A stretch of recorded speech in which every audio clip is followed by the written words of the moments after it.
மக்கள் எல்லாருக்கும் வணக்கம். நம்முடைய இந்த புது automatic cotton waste machine launch ஆன கொஞ்ச நாள்லயே நிறைய புது வரலாறுகளை படைத்து கொண்டிருக்கிறது. இதில் தயாராகிற நூல் ஹேண்ட்மேடுக்கு ஈக்குவலாக இருக்குதுன்னு சொன்னோம். ஸோ நம்ம நிறைய பக்கம் சாம்பிள்ஸ் அனுப்பி வச்சுருந்தோம். அந்த சாம்பிள்ஸ் எல்லாமே சக்ஸஸ் ஆகி நம்மளுக்கு ஆர்டர்ஸ் கன்வெர்ட் ஆகி வந்துருக்குது. ஸோ கடைசியாக நம்ம காளகஸ்திக்கு ஒரு ஆர்டர் அனுப்பியிருந்தோம் சாம்பிள். ஸோ அதுவும் ஓகே ஆயிடுச்சு. நான் ஃபோன் பண்ணி கேட்டப்போ அவர் ரொம்ப சந்தோஷமாக சொன்னார், சார் நான் ஆட்டோமேட்டிக் மிஷினில் இந்த மாதிரி நூல் குவாலிட்டி பார்த்ததே இல்லை, நீங்கள் உண்மையாலுமே சூப்பராக பண்ணியிருக்கிறீங்க. எங்கிட்ட நூல் வாங்குற ஒரு பார்ட்டி எந்த நூலை கை நூலையே கொண்டு போனாலும் அதுலேயே ஏதோ குறை சொல்லுவார். ஆனால் இந்த நூலை பார்த்துட்டு அவர் எதுவுமே சொல்ல, பேசாமல் நூலை வாங்கி வச்சிட்டாரு அப்படின்னு சொல்லி ஒரு பெருமையாக சொன்னார். ஸோ அந்த மாதிரி நம்மளுடைய இந்த புது இயந்திரம் புது புது ரெக்கார்டு பண்ணிட்டு இருக்கு, புது புது வரலாறுகளை படைத்து கொண்டிருக்கிறது. ஸோ இந்த மிஷின் தான் 100% ஹேண்ட்மேடு நூலுக்கு ஒரு மிக பெரும் சவாலாக வரும்னு நான் நினைக்கிறது என்ன, இப்போ அது நடந்துட்டு இருக்கு. நீங்கள் நிறைய ஆள் வச்சு பண்ணிட்டு இருப்பீங்க இல்லையா, ஹேண்ட்மேடு நூல் தயாரிச்சுட்டு இருப்பீங்க இல்லையா, அந்த மாதிரி ஆட்கள் ஆள் கிடைக்கல அப்படிங்கிற பிரச்சனை இனிமேல் உங்களுக்கு வராது. அதே மாதிரி ஆட்டோமேட்டிக் மிஷினை நம்பி போனால் நூல் தரம் எப்படி இருக்குமோ அப்படிங்கிற பயமும் இனிமேல் உங்களுக்கு இருக்காது.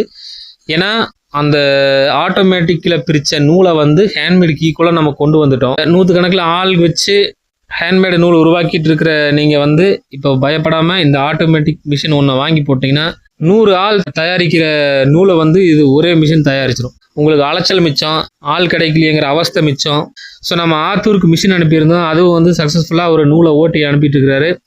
ஸோ அந்த நூலை கொண்டு போகிற பக்கம் எல்லாமே பெரிய வரவேற்பு இருக்குதுன்னு அவரு சொல்கிறாரு. பெரிய சகாப்தம் படைத்து கொண்டு இருக்கக்கூடிய நம்மளுடைய புது ஆட்டோமேட்டிக் காட்டன் வேஸ்ட் மிஷினை எல்லாரும் வாங்கி பயனடைங்க. ஸோ இந்த மிஷினை பொறுத்தளவுக்கு ரேட்டு ஜாஸ்தி நிறைய பேர் சொல்கிறீங்க. மார்க்கெட்டில் 3.5 லட்சத்துக்கும் கார் இருக்குது, 3 கோடி ரூபாய்க்கும் கார் இருக்குது.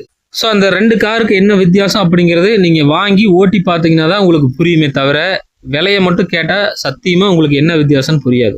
ஒரு 3.5 லட்ச ரூபா விற்கக்கூடிய ஒரு கார் பார்த்தீங்கன்னா அதில் ஏசி இருக்காது, பவர் ஸ்டேரிங் இருக்காது, ஏபிஎஸ் பிரேக்கிங் இருக்காது, எந்த ஒரு ஃபீச்சர்ஸுமே இருக்காது. ஒரு 30 வருஷத்துக்கு முன்னாடி ஒரு கார் வாங்கியிருந்தீங்கன்னா அதில் என்ன ஃபீச்சர்ஸ் இருக்கும் அது மட்டும்தான் இருக்கும்.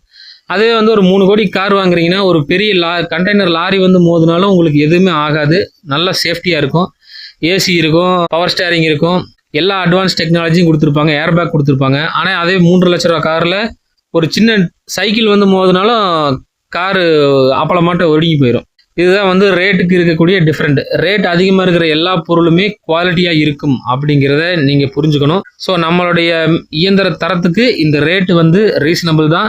இதை நீங்கள் நேரில் பார்த்து நம்ம மிஷினில் நூலை ஓட்டி பார்த்தீங்கன்னா மட்டும்தான் உங்களுக்கு புரியும். அதனால் நேரில் வாங்க, நம்ம மிஷினில் நூலை ஓட்டி பாருங்கள். நான் ஏன் இந்த ரேட் சொல்கிறேன் அப்படின்னு உங்களுக்கே புரியும். நன்றி, வணக்கம்.